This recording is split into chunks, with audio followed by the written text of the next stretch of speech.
जय गुरुदेव। जय हो बाबा नीप करोली महाराज की जय।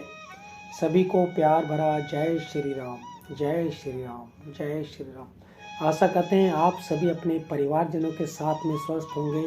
इसी कामना के साथ बढ़ते हैं आज बाबा जी महाराज के एक और चमत्कारिक प्रसंग की ओर, जहाँ पर बाबा जी महाराज ने अपने एक भक्त को आत्महत्या करने से बचाया।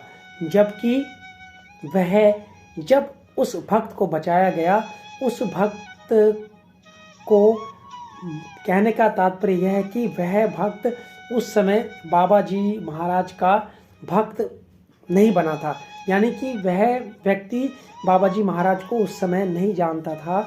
जब बाबा जी महाराज ने उस व्यक्ति को आत्महत्या करने से बचाया, तो बहुत ही रोचक और चमत्कारिक प्रसंग है। कैसे बाबा जी महाराज अपने भक्तों को, जो उनके भक्त होते हैं, उनको पहले ही पहचान जाते हैं कि ये मेरी भक्ति में आने वाला है, ये मेरे सानिध्य में आने वाला है, ये मुझे याद करता है। तो उस बात को वह कैसे जान जाते हैं, और जब वह भक्त महाराज जी के सानिध्य में पहुंचता है, तब उसे पता लगता है कि महाराज जी ने उसके लिए उसके पिछले जीवन काल में क्या क्या कार्य किए। अब चलते हैं इस चमत्कारिक प्रसंग की ओर, ताकि हम लोग समझ सकें कैसे बाबा जी महाराज ने उस भक्त को आत्महत्या से बचाया। बात है लखनऊ के हजरतगंज की। वहाँ पर श्री उमादत्त शुक्ल जी रहा करते थे। उनकी एक दुकान भी वहाँ पर थी। एक दिन वे बाबा जी महाराज को अपने घर ले जा रहे थे, वह भी तांगे में बैठे हुए थे। जब तांगा लगभग गोमती पुल पर बने लकड़ी के पुल पर से गुजरने लगा, तो बाबा जी महाराज ने तांगे को रोका और उस समय शुक्ला से कहा, शुक्ला, तुम्हें याद है तुम एक दिन इस पुल से गोमती नदी में डूबने जा रहे थे? क्यों याद है, बता। अब यह बात सुनकर शुक्ला जो है वह निरुत्तर हो गया। वह संकोच में आ गया कि हिचक रहा था कि मैं बाबा जी महाराज के इस प्रश्न का क्या जवाब दूं, क्या उत्तर दूं। फिर बाबा जी महाराज ने जब अपना प्रश्न दोबारा से दोहराया, और वह भी जोर देकर दोहराया, तब कहीं शुक्ला जी ने कहा कि जी महाराज, मैं उस समय लगभग 16 साल का था।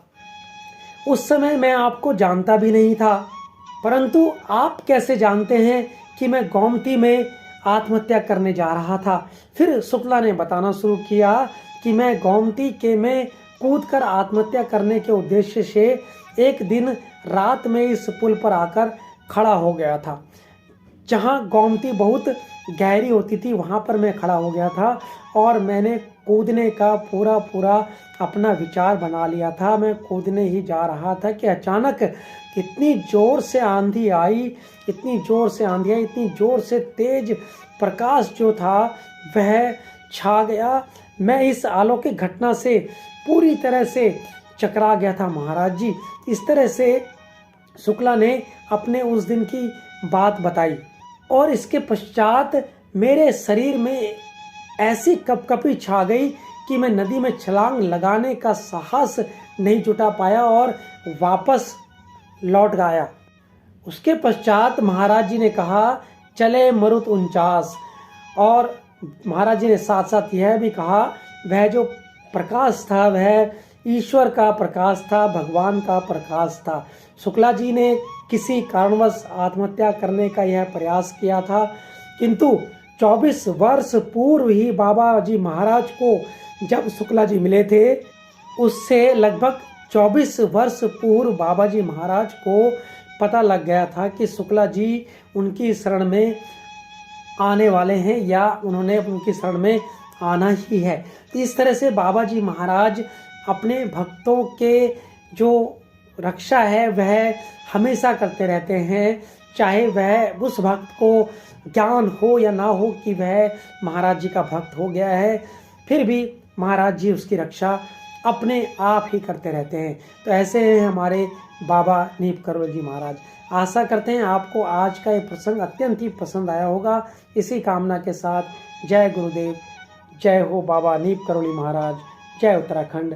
और आप सभी का बहुत बहुत धन्यवाद, धन्यवाद, धन्यवाद।